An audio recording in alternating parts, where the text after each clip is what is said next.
దేశంలో జరుగుతున్న పరిణామాలు. ఆయనకి దేశ బహిష్కార శిక్ష. అయితే 2 ఆఫర్లు ఇచ్చారు. మనకి క్రిస్మస్కి సంక్రాంతికి ఇస్తుంటారు కదా, అలాంటి ఆఫర్ ఆయనకు కూడా ఇచ్చారు. ఏంటంటే మేమేవో రాయితీలు ఇస్తాం, అంటే నెలకు అంత 10,000 15,000 ఇచ్చేస్తాం, 2 పూట్ల భోజనం, పొద్దున కాఫీ టిఫిన్ అవన్నీ ఉంటాయి. ఇక ఉంటే ఇక్కడ ఉంటావా, లేకపోతే లేదు ఒప్పుకోకపోతే దేశం విడిచిపెట్టి వెళ్ళిపోవాలి. ఇంకా నీ పార్టీ యాక్టివిటీని you have to shut down. ఇంకా పీటీఐ అనేది ఉండద్దు. ఎందుకంటే ఆయన సైనిక పాలనకి డిసైడ్ అయిపోయాడు అసెంబ్లీ. దేశ బహిష్కార శిక్ష అనేది కొంతలో కొంత మెరుగేంటంటే ఆయన ఇతర అధ్యక్షుల్ని ఉరి తీసినట్టు కాల్చి చంపినట్టు చేస్తే అంతర్యుద్ధం వస్తుందని ఒక అవగాహన ఉంది. Asim Munir is an intelligent guy. అంటే ఆయన చదువు సంజయ్ అంతా అక్కడ కాదు కదా, ఇంగ్లాండే కదా ఆయన చదువుకుంది. సో ఆయన ఈ డెసిషన్ తీసుకున్నాడు అంటే దీని వెనక డీప్ స్టేట్ ఉండి ఉంటుందా? ఎందుకంటే పూర్తిగా తోలుబొమ్మే కదా, ట్రంప్ ఆడిస్తున్నట్టు ఆడుతున్నాడు. వాళ్ళ కైనరా హిల్స్లో వాళ్ళ అణ్వస్త్ర వ్యవస్థ అంతా దాచుకుంది కాబట్టి అమెరికా వాళ్ళకు ఒక సేఫ్ జోన్గా పాకిస్తాన్ని ఎంచుకొని ప్లాట్ఫామ్ డెవలప్ చేసుకుంటున్నారు.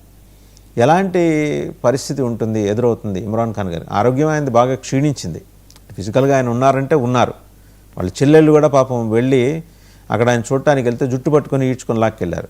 71 ఏళ్ల వయసులో ఆయన చెల్లెల్ని ఆవిడ వచ్చి ట్విట్టర్లో కూడా పోస్ట్ చేశారు ఆ వీడియో. ఎలా ఉండబోతోందండి పాకిస్తాన్లో పరిస్థితి? పాకిస్తాన్ ని ఎవరు ఆడిస్తున్నారు, అమెరికా ఆడిస్తున్నారు అందరికి తెలుసండి ఖచ్చితంగా. సో అతనికి అసీం మునీర్కి అంత ధైర్యం ఎక్కడి నుంచి వచ్చింది? సో అమెరికా వెనక లేకపోతే అలా ఉండదు. అక్కడ మనం తరచుగా చూస్తుంటాం పాకిస్తాన్ లో ఇలాంటి పరిస్థితులు కామన్. ఎట్లా అంటే పరిస్థితి వీళ్ళు అధికారంలో ఉంటే వాళ్ళని లోపలేయడం, వాళ్ళ అధికారంలో వీళ్ళు వేయడం, దేశ బహిష్కారం చేయడం, ముషారఫ్ నుంచి అన్ని రకాలుగా మన ఈయన నవాజ్ షరీఫ్ కావచ్చు అందరితో కూడా ఆ విధంగా చేస్తారు. ఫస్ట్ ఆఫ్ ఆల్ వాళ్ళు ఒక ప్రోగ్రెసివ్ నేషన్ కాదు. వాళ్ళు ఏంటంటే వాళ్ళకు అణ్వాయుధాలు లేకపోతే ప్రెసిడెంట్ గారు చెప్పినట్టు వాళ్ళకి ఇలాంటి దీంతోనే వాళ్ళ వృత్తి అది. వాళ్ళు వెపన్స్ అమ్ముకోవడాలు, వెపన్స్ మనుషులు పంపించడాలు, ఒక దేశంలో వేసి ఒక కూలీలు పంపించినట్టు పంపిస్తారు. వీళ్ళని సైనికులను పంపించి అడపై డ్యూటీ చేశారని చెప్తారు. సో అది వాళ్ళ వృత్తి. వాళ్ళు ఎప్పుడన్నా పాకిస్తాన్ సాఫ్ట్వేర్ లో ప్రాస్పర్ అయింది లేకపోతే ఇక్కడ ప్రాస్పర్ అయింది అని చూసాము. ఈ రోజు లేదు, వాళ్ళ పనే అది. దట్టు ఎప్పుడైతే ఈ యొక్క బీజేపీ గవర్నమెంట్ లాస్ట్ 11 years వచ్చినప్పటి నుంచి కానీ అంతకుముందు కానీ ఓవరాల్ గా వాళ్ళకు దుకాణాలు బంద్ అయిపోయినాయి, వాళ్ళ పరిస్థితి అధ్వానంగా ఉంది, అక్కడ ఆర్థిక పరిస్థితులు ఘోరంగా ఉన్నాయి. ప్రజల యొక్క సో డైవర్ట్ చేయడం ఇవన్నీ కూడా నా దృష్టిలో అయితే ఇప్పుడు మనం ఎందుకు డిస్కస్ చేస్తున్నాము అసీం మునీర్ ఎలా అన్నాడు ఇమ్రాన్ ఖాన్ గురించి, డైవర్షన్ టాక్టిక్స్ అని నా ఉద్దేశం. With in the country diversion ఏదో ఒక ఇష్యూ మీదకి పంపించేస్తే వాళ్ళ యొక్క మిగతా విషయాలు అడగరు కదా ప్రజలు. ఆ విషయం మీద డిస్కషన్ ఎంత focus will go on Imran Khan. So ఆ విధంగా డైవర్షన్ టాక్టిక్స్ అని నేను అనుకుంటున్నాను. ఖచ్చితంగా వాళ్ళ ప్రోగ్రెసివ్ గా ఏమీ చేయడం లేదు, వాళ్ళ పనే అది. ఏదో ఒకటి మనం ఏం చేయలేము కాబట్టి నేను నాశనం అయితే మీరు నాశనం కండి.